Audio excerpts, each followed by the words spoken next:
Keeps Georgia on my mind. All right, well, the Young Turks. Today's one of those days, man. Well, that's an interesting intro as well. Apparently one of those days in that sense. All right, listen. We're bringing it today, okay? Everybody buckle up. I'm fired up today. I'm fired up. You know what? I want to have somebody come in here and then I'll let me see here. Rough talk him and run him off. Okay. I feel like, you know what? I was on Dylan Ratting's show earlier today, and I think I took the fight to them. I hope we can have that for you a little bit later in this program. But, you know, normally, you know, what you would have on mainstream television is, oh, tax cuts are awesome! And people would turn in and they get that. But this time, let's see if I can get this right. Instead of them, him. Okay. So, listen, let's see if we can get that segment because it's perfect because of what's happening in the news today with Barrasso and the Republican senators and their talking points. And then we have great guests today. We have Dave Zirin on sports and whether owners are being, you know, the politics of sports, let's put it that way. And then, I got a great internet celebrity I'm very excited about, but also, is 30 Rock racist? Come on, now, wait a minute. That's an interesting conversation. We're going to have that a little bit later in the program. All right. Now, of course, I've got updates for you on Elizabeth Warren because that's the biggest story in so many ways. And I'm going to explain for people who don't get it why that's the biggest story. But first, I'd like to start with a guy who likes to go on the offense and stay there. His name is Alan Grayson. You might be familiar with him. And he apparently is not taking kindly to Republicans blocking unemployment benefits. So he's going to get on the floor of the House here and give a speech about his great-granddaddy. Actually, it's just his granddaddy. And he's going to take the fight to the Republicans. So let's have a little bit of fun here. My grandfather in the 1930s spent several years of his life, every single day, going to the dump, looking for things there that he could sell, looking for things that he could take to the market and sell because there was no other way for him to survive the 1930s, the Great Depression. There was no unemployment insurance back then. There was no state benefits back then. There was no help for the people who had jobs. All they could do, like my grandfather, in desperate straits, supporting a family of 7, was to go to the dump and desperately try to find something he could sell. And that, my friends, is the America that the Republicans are trying to revive. The America of desperate straits and, for them, cheap labor. The America where people have nothing, hope for nothing, and are desperate to live to the next day. That is what the Republicans are trying to resurrect by blocking unemployment insurance day after day, week after week, and now month after month. I've got news for my Republican friends. Every single person who's going to receive unemployment insurance under this bill is unemployed. Every single one of them doesn't have a job. And that's why they need this money. Now, I know what the Republicans are thinking. They're thinking, why don't they just sell some stock? If they're in really dire straits, maybe they could take some of their art collection and send it off to the auctioneer. And if they're in deep, deep trouble, maybe these unemployed can sell one of their yachts. That's what the Republicans are thinking right now. But that's not the life of ordinary people. The 99% of America that actually has to work for a living, that doesn't just clip coupons and live off of interest and dividends like my Republican friends do. That's why we need this bill to pass, because of the 99% of America that deals with reality every day. The people who will lose their homes if this bill doesn't pass. The people who will be living in their cars if this doesn't pass. That's why we need this to pass. And I will say this to Republicans who have blocked this bill now for months and kept food out of the mouths of children. I will say to them now, may God have mercy on your souls. I yield back. Oh, damn! Get! You know what he did? I think he... Rough talked him and run him off. Okay, there comes Alan Grayson, man. And he usually comes with a 2x4. And as you watch him, you go, why didn't anybody say this before? What have we been waiting for the last 20 years? They should be making speeches like this every day. I love when he starts with, you know what my grandfather did? My grandpapa, he went to the dump, okay? And that's the dump that these conservatives want us to go back to. Okay, we set up this social safety net, and you know what happened? It worked. It worked. And then at the end, he turns it around and says, may God have mercy on their souls. Now, you think people aren't going to cover that speech? And then they look at the substance and go, wait, is Alan Grayson right or wrong? So, look, how big a problem is unemployment now? Because the question is it worth spending money on, right? So, for example, the Republicans say, well, look, if I don't want to spend the money on it. If it was free, I guess I'd do it, but it's like $34 billion. And that is a lot of money, and that is an open question, okay? But they say, when you turn around and you say, how about the tax cuts that you want to make permanent, Bush's tax cuts? You know how much that would cost? $678 billion. They say, no, don't touch those. Don't touch those. Those are going to the rich. No, we want them to have, what is that? At least 20 times more than the people who are unemployed should get. We don't question the $678 billion. We question the $34 billion that the people who need it are getting, right? So isn't it about time somebody took a 2x4 to these guys? Now, to give you a sense of how bad the unemployment situation is, because you got to get it through the Republican skulls, because they think, oh, you're lazy. They think, as John Kyle has said it, other Republican senators and Congress people have said it, they're like, well, why don't they just go get a lower paying job? And why, some of these people, we're giving them an incentive to stay on the couch because they don't want to feed their family, and they think unemployment is so wonderful that they could just stay on that. No, let me show you the real depth of the problem, okay? We lost 8 million jobs since this recession caused by those absurd tax cuts began, okay? We gave all the money to the rich. We gave it to them, gave it to them, gave it to them. And what happened? We didn't get more jobs. We got less jobs. So let's look at this graph here to give you a sense of how many jobs we lost and how we lost them and when we lost them, okay? It was 8 million from the beginning of the recession through 2009, okay? Now, the other question is, what you see in the first line there is how many jobs lost at in those specific time periods. What you see at the bottom, that huge trough, is what happens when you add all those jobs up together, because they're all lost and they all add up. And you see that giant unemployment that's been created. So when you've got that, how long would it take to get out of that? Here's some answers. If we took the fastest 4 years of growth in the last decade, in order for us to make up all of those jobs so we get back to even, and plus, because of the normal growth rate of the United States, we're going to have 6.5 million more people entering the job force just as a matter of demographics, right? So they also have to get jobs. And normally, in like a time when Bill Clinton was president, we were adding 22, 23 million jobs. So that wasn't a problem. We were growing faster than the population. Now we got to add the population. We got to make up the jobs that are lost just to get back to even. If we went at the fastest rate of the last decade and we did it for the next 11 years, we would finally get even in the year 2011. And that's the best case scenario. Now, do you see the depth of the problem here? We've got a gigantic problem caused by this recession. And the people on Wall Street are still making record amount of profits and bonuses. Based on what? It's because we're still letting them gamble. And then but when it comes to the consequences of their actions, and you see that unemployment and the real American people and the 8 million people and the 8 million families that need a job, well, the Republicans say, sad day. No. We just ran out of money. We ran out of money. We're not going to give it to you. Well, if somebody challenges them on that, that's a fantastic thing. All right, now, another person who was challenging them on that is Elizabeth Warren. She is, of course, the person who pushed for the creation of the Consumer Financial Protection Bureau. It was her idea in the first place. It was born out of an editorial she wrote back in 2007.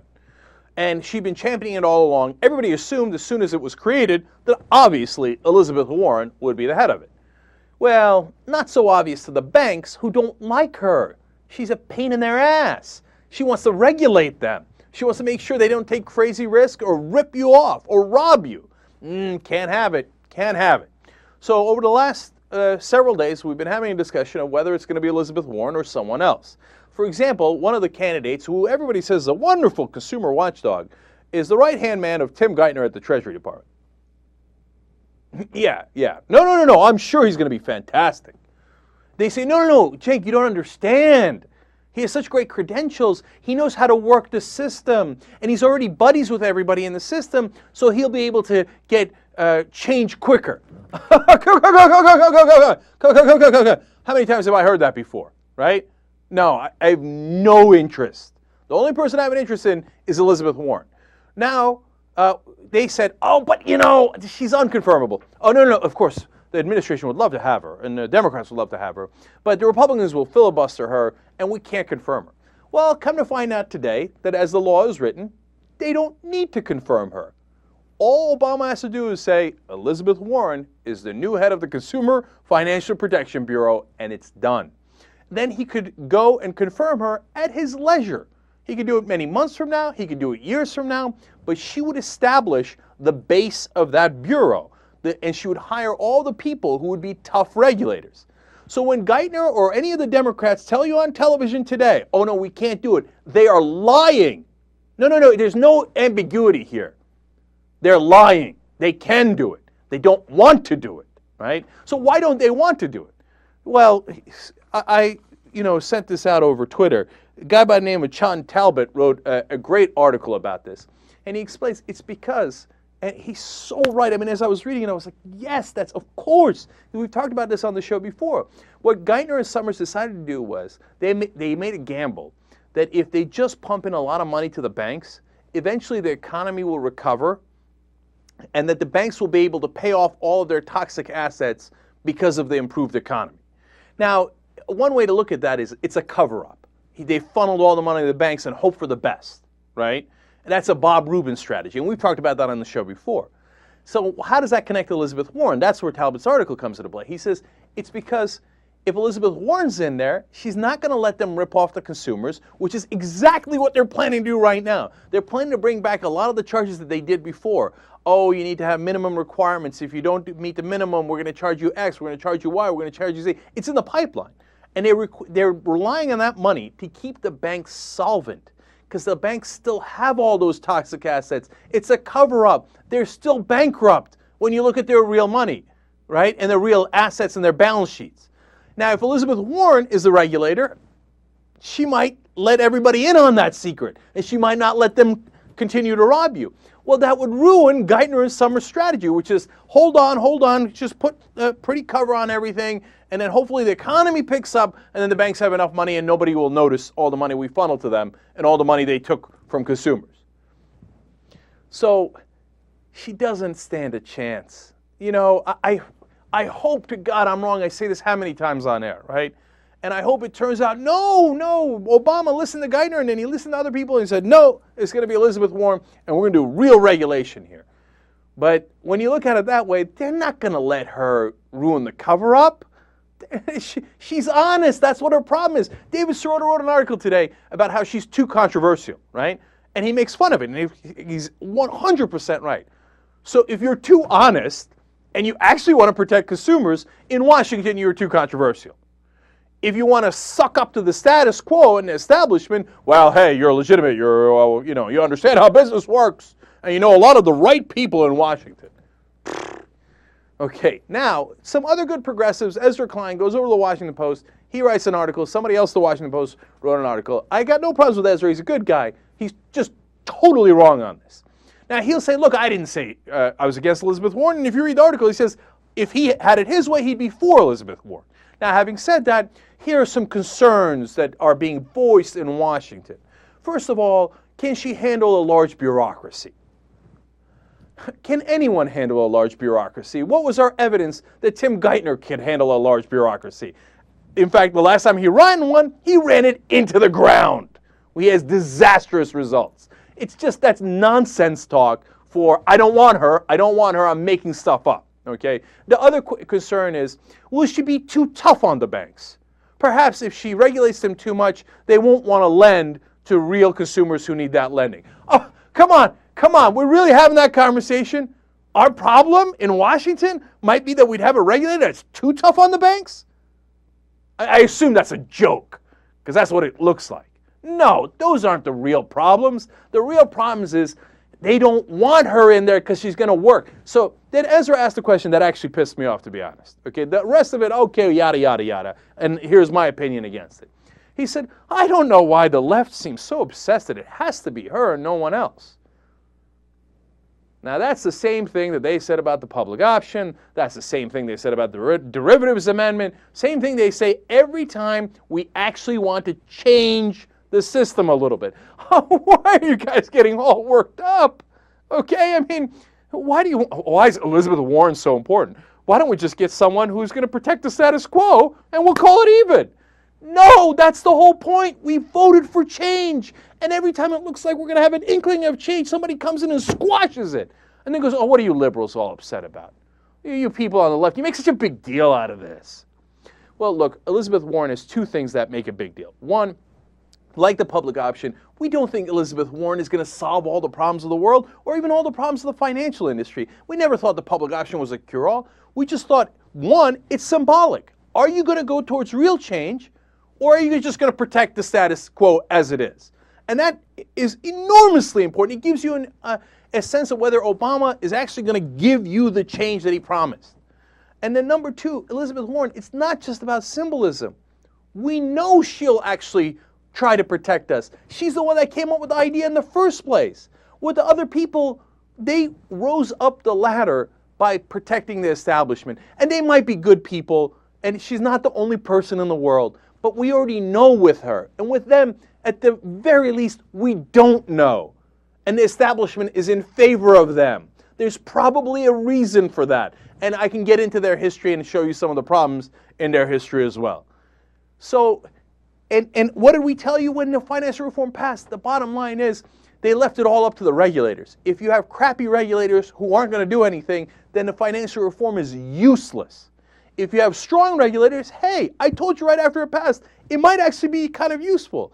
If you take out the one person we know is going to be a strong regulator, what you're telling us is, you ain't getting no change. As usual, you're going to get pocket change. And why don't you liberals stop crying about it, all right? We were just kidding when we said change. Do you remember Obama ran the whole campaign on one word, change.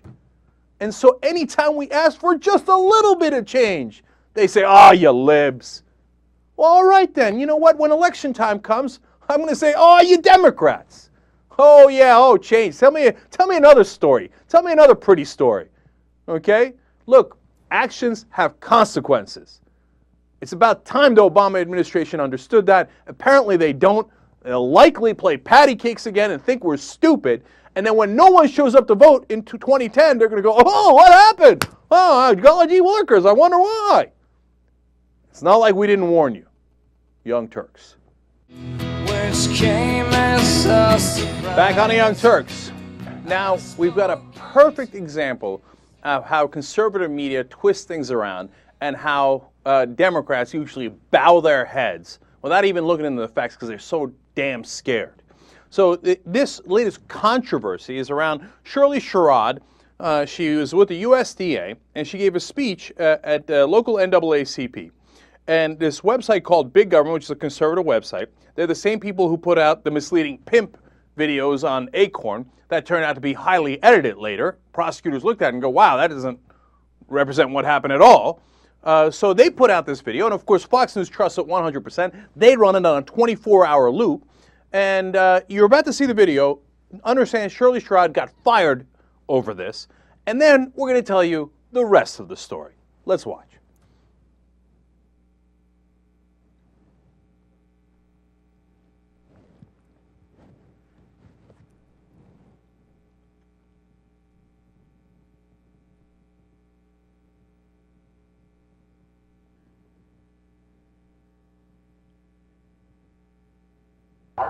You know, the first time I was faced with having to help a white farmer save his farm, he took a long time talking, but he was trying to show me he was superior to me. I knew what he was doing. but he had to come to me for help. What he didn't know, while he was taking all that time trying to show me he was superior to me, was I was trying to decide just how much help I was going to give him. I was struggling with the fact that so many black people have lost their farmland, and here I was faced with having to help a white person save their land. So I didn't give him the full force of what I could do. I did enough so that when I assumed the Department of Agriculture had sent him to me, either that or the Georgia Department of Agriculture, and he needed to go back and report that I did try to help him. So I took him to a white lawyer that had attended some of the training that we had provided, because Chapter 12 bankruptcy had just been enacted for the family farmer. So I figured if I take him to one of them, that his own kind would take care of him. That's when it was revealed to me that it's about poor versus those who have. And not so much about white. It is about white and black, but it's not, it opened my eyes, because I took him to one of his own. All right. So, well, that's clear cut. You saw it for yourself. It's on tape. She says she didn't want to help the white farmer as much as she was interested in helping black farmers, and that she just didn't give them that much help. Racism at the USDA. She's got to go. Well, it's clear cut, right? How about the part of the tape they didn't show you? Well, it turns out that what she was talking about was a story from 24 years ago. And it was not when she was at the USDA. It was when she was at the Georgia field office for the Federation of Southern Cooperative Land Assistance Fund. But who cares? She's still a racist, right? Well, she did it 24 years ago, it said. But the part of the tape they don't show you is the part where she explains that was her initial reaction. Then, as you began to see at the end there, she realized, oh, that's so stupid. No, of course, it's about people who have and who don't have. And then she went on to give them a tremendous amount of help and wound up getting their farm back for them. Now you're going to say, oh, yeah, you libs, of course that's how you'd spin it. Really? Okay, well then let's go to the people whose farm it was, the white farmer she was talking about in that clip. So you go to Eloise Spooner, she's 82 today, and the Atlanta Journal-Constitution reached out to her. And here's how she described Sherrod, quote, a friend for life. She worked tirelessly to help that couple hold on to their land as they faced bankruptcy back in 1986. When they asked her, hey, how do you feel about what's happened to Sherrod now and her being fired for that story she told about you guys in 24 years ago, she told the story recently. It was about what happened 24 years ago. She said, quote, she's very sad about it. She told me she was so glad we talked. I just can't believe this is happening to her. Okay? Says, well, why are they doing this to her? She helped us. She got our land back. See, Fox and big government edited out the part of the story where she says that was my reaction, but then I changed my mind and I realized that was wrong, and here's what I did to make sure I wasn't racist. Isn't that convenient? Now, okay, you still don't believe me, right? All right, look, I'll give you tape of Eloise Spooner, the farmer in that story, so you can see it for yourself. Let's go to clip number 5. Eloise, thanks for taking the time to talk to me. Okay. What do you think of this whole controversy? First of all, what do you think of Shirley? She's a good friend. Describe your relationship with her through the years. She helped us save our farm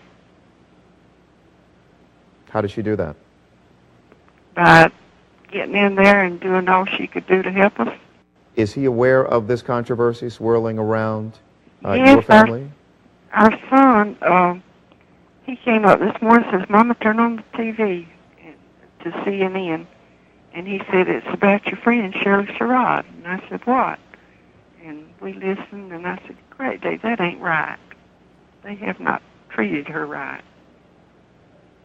She did. She's the one I give credit to helping us save our farm. What do you think of the statement that's on the tape? It's, it's undeniable. It is there, where Shirley essentially says, So I didn't give him the full force of what I could do. Well, she gave enough that it helped us save our farm. Well, she said that as the beginning of the story and explained, and this is a story she often tells, about how you shouldn't be racist, you shouldn't judge based on race, you should help everybody equally, because she came to realize that her initial reaction was wrong, and then she gave the full force of her efforts and saved their farm. And there's Eloise Spooner, who was on the phone, the white farmer who says he's a lifelong friend. Don't ever trust what Fox News tells you. They're not news. They're propaganda. And, you know, the CNNs of the world, but much more importantly, the White House, etc., come in and go, oh my God, panic. Tom Vilsack, the head of her department, the Department of Agriculture, panicked instantly. Was like, I want her resignation. She's gone. She's a racist. Gone. Even the NAACP was like, well, that's unacceptable, etc. Hey, you want to talk to her first? You want to understand what the story is? You want to talk to the farmer? You're going to trust Fox News? That's what you're going to do? Well, that's what happens if you assume that Fox News is right. Well, you just make an ass out of you, not me. Okay. All right. So now let's go to more of Shirley Sherrod's story. First, who was it her idea to resign? Let's go to clip number 4 and find out. They asked me to resign. And in fact, they harassed me as I was driving back to the state office from West Point, Georgia yesterday. I had at least 3 calls telling me the White House wanted me to resign. So the pressure came from the White House. And the last one asked me to pull over to the side of the road and do it. Did you, do you feel as though you had an opportunity to state your side of the story? No, I didn't. The administration didn't. They were not interested in hearing the truth. Man, that makes me so angry. Because look at the initial reaction at the White House, an overwhelming reaction. Fox News said something about us. Oh my God, fire somebody. Who cares about listening to her opinion? I mean, I thought, I'm so naive even to this day. I thought Tom Vilsack might have pulled her into his office, gotten her aside and said, you know what, it's still too much political damage. Even though she's got an interesting story, I gotta let her go. Too much. No, he didn't even listen. He's just like, no, resign right now. Fox News is yelling at us as we speak. Man, you know what that makes you? That makes you a pushover.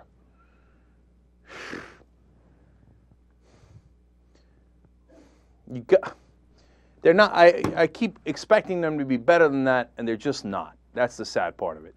Now, the NAACP should have been better than that. She's got thoughts on that too. Clip number 6. The NAACP has not tried to contact me one time, and they are the reason why this happened. They got into a fight with the Tea Party, and all of this came out as a result of that. Your reaction to... I would have appreciated, when you look at my history of civil rights, I would have appreciated having the NAACP at least contact me, and Roland Martin too, contact me to try to get the truth about what happened. I've done more to advance the causes of civil rights in this area than some of them who are sitting in those positions now with the NAACP. They need to learn something about me. They need to know about my work. They need to know what I've contributed through the years. During your time with the USDA, was there ever a discrimination claim filed against you? No, never. I went out of my way to, and we didn't work directly with farmers at rural development. We were working with cities, with sewer problems, with police cars, with health centers, with housing. That agency is the one agency, so we say, that could build a city. I didn't do any work, and I didn't discriminate, and I went out of my way to make sure no one who came to the agency was discriminated against. Look, there's 2 things there you got to understand. What she's alluding to with the NAACP is they say, hey, you Tea Party guys, some of your members are being racist. That creates a big brouhaha. We talked about that here. So now the conservatives turn around and go, oh yeah, how about you? You better, make sure you throw Shirley Sherrod under the bus because we got a tape of her being racist. And instead of checking with her, They say, okay, yeah, where do you need us to throw her? Like under that Greyhound? No problem. They just roll her right under the Greyhound, right? Now, come on, you got to be better than that. And they're trying to prove they're fair to Fox News? Oh, okay. And do you understand what Fox News is doing? They're trying to find these black folks and pretend, whether it's Shirley Sherrod or Van Jones or ultimately Barack Obama or the Black Panthers or whoever it might be, any black people they can find and go, no, they're the racists. The NAACP, every one of these people that I just named, oh, no. They're the Marxists. They're the ones that want to redistribute your wealth. They're the ones that want to take your money and put it in their pocket. You know how black folks are. And they're the ones that are being racist against white people. And you're going to aid and abet that? That is dumb. All right, look, just so you have overwhelming background on this, I'm going to give you a couple more clips of her real story. Let's go to clip number 2. Clip number 2. A straightforward, fundamental question here. Did you discriminate against this white farmer, Roger Spooner? He was facing foreclosure 24 years ago. And again, this was before you were working for the United States Department of Agriculture. Did you discriminate against him? No, I did not discriminate against him. And in fact, I went all out. I had to frantically look for a lawyer at the last minute because the first lawyer we went to was not doing anything to really help them. In fact, that lawyer suggested they should just let the farm go. All of that process, that's why I tell it, because everything that happened in dealing with him, he was the first white farmer who had come to me for help. Everything that I did working with him helped me to see that it wasn't about race. It's about those who have and those who don't. I don't know why it's so difficult to see. I didn't have to help that farmer. I could have sent him out the door without giving him any help at all. But in the end, we became very good friends, and that friendship lasted for some years. All right, yeah. That's the woman you want to fire, right? That's the woman you want to throw under the bus. One more, clip number 3. What's that? 3, right? What we just did. Oh, okay, I'm sorry. I thought we were going to do 2. All right, you get the point.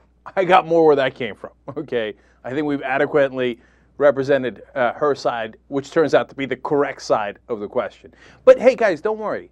I'm sure tonight, if you turn on Fox News, they're going to be correcting the record. I'm sure Sean Hannity will apologize, Bill O'Reilly, Glenn Beck. They'll all come out and say, we're very sorry. Turns out we took doctored, edited tape, as always, from big government.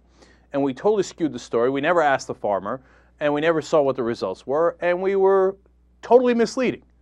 JR, that's coming, right? You think it's tonight, or they're going to do a little meeting tonight, and they'll probably announce it on air tomorrow? I was looking for the update because when I looked at it earlier today, it said, since there was updates about her on CNN this morning, it said Shirley Sherrod allegedly assumes that or she claims, it was all these types of words. Right. Allegedly this, claims this, says that. It's all just coming from this person we've already shot down as this dishonest racist. Oh, now she's saying this. So, I mean, they're saying it as what she's saying, but not as the fact. Oh, okay. Just alleged. They're just asking a question. Are the Democrats friends with terrorists? We're just asking a question. Is Shirley Sherrod, who we have no evidence against, in fact, it turns out we're lifelong friends, according to the white farmer, with her. We're just asking the question whether she was racist against them. We're Fox News. When are we going to stop bowing our heads? When are we going to go on the offense and stay there? I'm afraid that it's not going to be in this administration. Young Turks. All right, back on the Young Turks. One more thing about Shirley Sherrod before we leave that topic.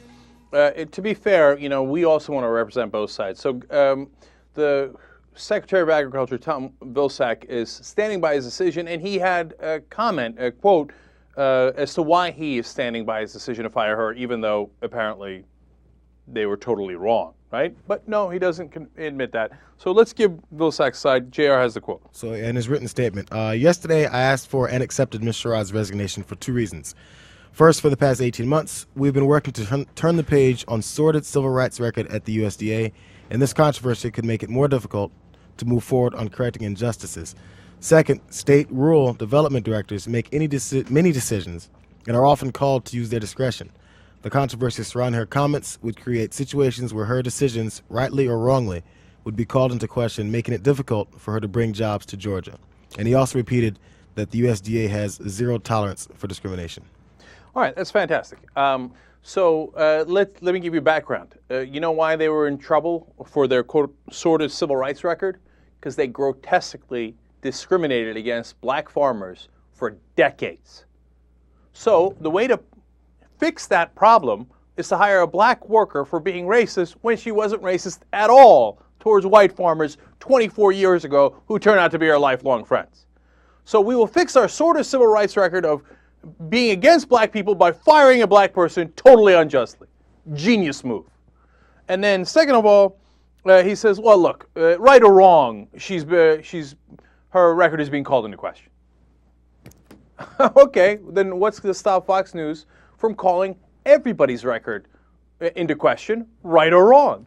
In fact, nothing stops them. In fact, you encourage them every time you do this. So Fox goes, oh, that person sucks. He's a socialist, Maoist, racist, whatever. And then here's the Obama administration. Oh my God, Fox News said something. Okay, fire. Right or wrong? Who cares? Who cares? Fox News criticized us, rightly or wrongly. You cowards.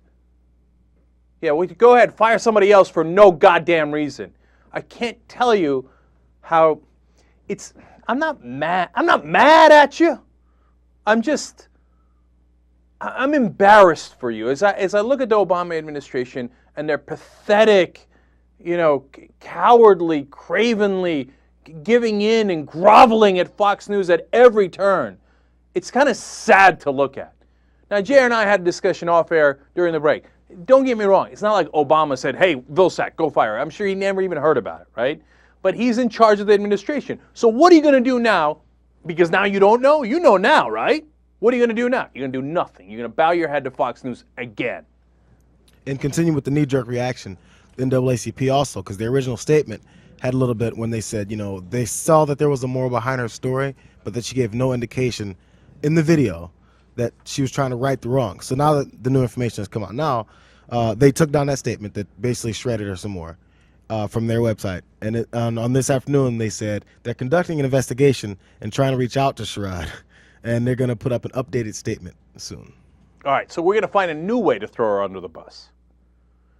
Anyway, I'm done with that. Okay, so let's go on to Barrasso.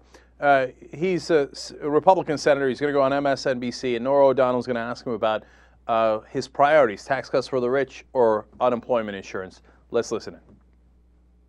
I get it. Republicans are saying we're not for blocking unemployment benefits. We're just for paying for them in the right way. Let me ask you this. Are you for extending the Bush tax cuts to the wealthiest Americans? Yes or no?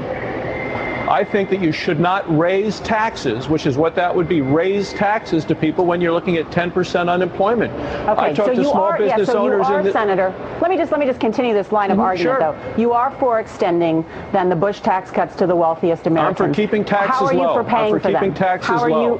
Are you for paying for them? Or are you for adding to the deficit in order to continue those tax cuts?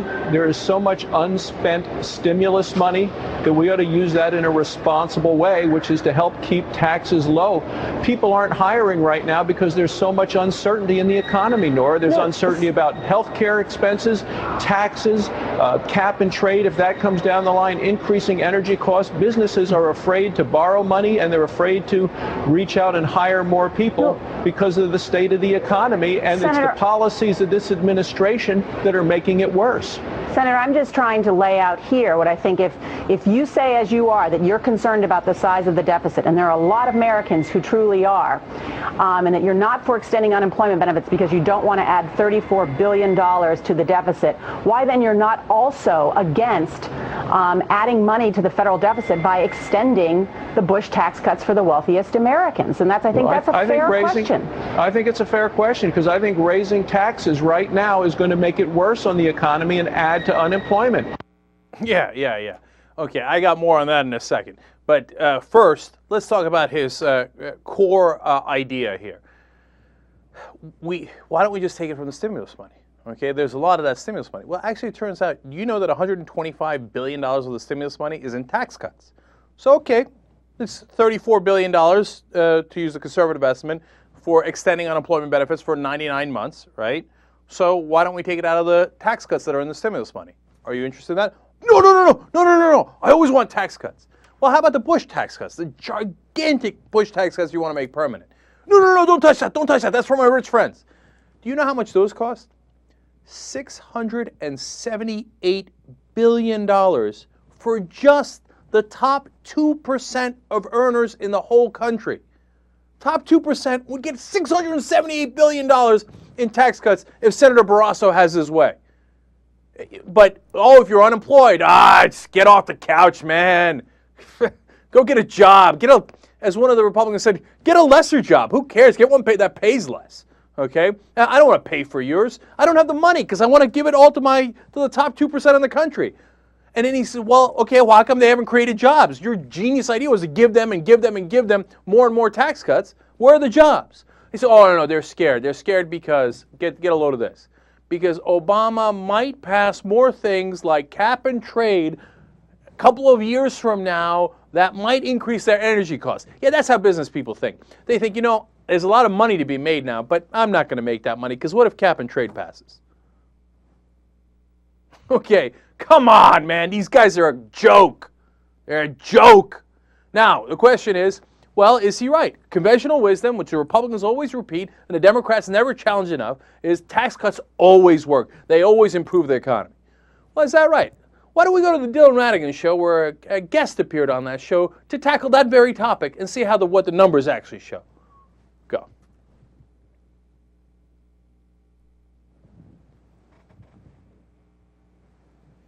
All right, welcome back. For today's Town Square, we're going to try a little something different. I'm going to shut up for a second and let someone else do the talking for a change. It is something we are calling the Daily Rant. And here to help us launch the segment is friend of the show, Cenk Uygur from the Young Turks. He's got something to say about tax cuts for the rich and who they really benefit.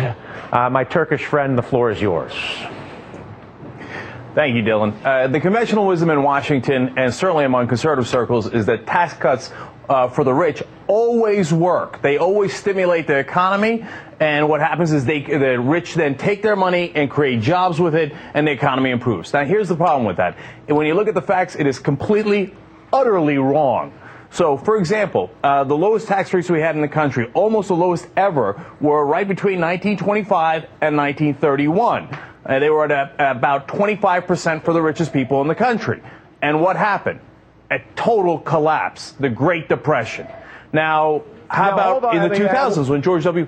Now, are you sure that was the tax codes that caused the stock market collapse? Now, Dylan, here's the thing. That's an excellent point. Of course, there's a number of factors involved in any crash and in any economic boom, right? But let's look at all the numbers first and see if you can see a trend. If you just looked at the 1925 to 1931 numbers, you might say, hey, well, you know what? Maybe something else caused the Great Depression. Sure. Carry on. But that's partly because the rich have all the money and they use it to speculate, which doesn't help the economy. So when you go to the 2000s, George Bush has the giant tax cuts. In fact, they're record-breaking, historic tax cuts. And what happens? In 2008, a terrible crash and a recession, what's now being called a Great Recession. Let me give you a little bit more perspective on this. The two times that the richest 1% of the country had the highest percentage of our nation's income were in 1928 when they had 23.9% of the nation's income, and in 2007 when they had 23.5% of the nation's income.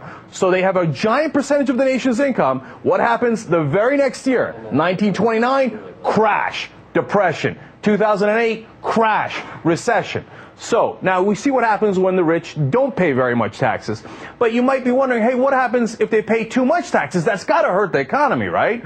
So let's go to the golden years of America, 1945 to 1970. This is the years that the conservatives love, and they talk about, oh my God, the golden years of the 50s and 60s. If we could just go back to that. Well, it turns out you go back to a tax rate between 71% and 94%, consistently at 91% for the highest marginal bracket. So what happened when we had incredibly high taxes on the wealthy, we had an enormous economic boom, a legendary, historic economic boom, and created the legendary American middle class. So those are the facts, and as Ronald Reagan once said, facts are stubborn things. So let us take your theory and apply it to the current tax code, which is obviously highly corrupt. We live in one of the most corrupt countries in the world because of our tax code. How would you even begin the process of applying what you are asserting to tax reform? First of all, right now, some of your gains in the stock market are taxed at 15%. That is comical. That is absurd. It encourages speculation. It encourages you to take your money out and try riskier bets, which leads to bubbles, which leads to crashes. So would I raise that 15%? Hell yes, I would raise that 15%. All of us, all the people watching don't pay anywhere near 15%. We pay much higher. So why are the richest people in the country paying the lowest rate? That doesn't make any sense, let alone the income tax for the highest brackets. Would I increase that? When Clinton increased it, another economic boom. When are we going to learn from history? How do you, what connection, walk me through, because I'm a little confused how raising taxes in your context ties to an economic boom, other than the fact that it may have happened at the same, they may have been the same period of time, but how do you connect the dots? All right, now, there's good theories on that. First of all, I know for America it seems like, no, cutting tax is always the right answer. It's such ingrained conventional wisdom that we're blind to the facts. So facts matter, numbers matter, it happened. Now, as to why it might have happened, look, one of the theories that economists have is that people, if they are taxed at a high percentage, have an incentive to keep their money in their businesses instead of taking it out for personal consumption or taking it out for speculative trading. Say they pour it back into their business, hire more people, grow their businesses, and that's part of the reason we have the economic boom. If you were to look at those who argue that a lower tax rate for capital gain, you referenced the 15%, is imperative to get money into our economy to invest in the starting of new businesses, and that you want to incentivize rich people who have money to invest in the starting of new businesses, how do you respond to that? Quickly. They're just not, first of all, they're just not borne out by the numbers. And second of all, we tried it that way. We lowered the rates, we lowered it, and what happened? Crash, crash, crash. So can we try something that actually worked? And there's always this theory of, oh my God, they're going to go to another country. Really? Where are they going to go? They're going to go to Botswana? Have at it, Hoss. They're going to go to Somalia? Have at it. No, they're going to come to the United States because we have a stable, booming economy. I got it. The Young Turk, thank you so much. There you go. I think I was pretty clear on that. By the way, one last thing. Chris Matthews was looking on as the show was starting, and I saw him in a different camera, and he's like, it was kind of a funny thing. I don't know what it meant, but it was funny. All right, we'll be right back.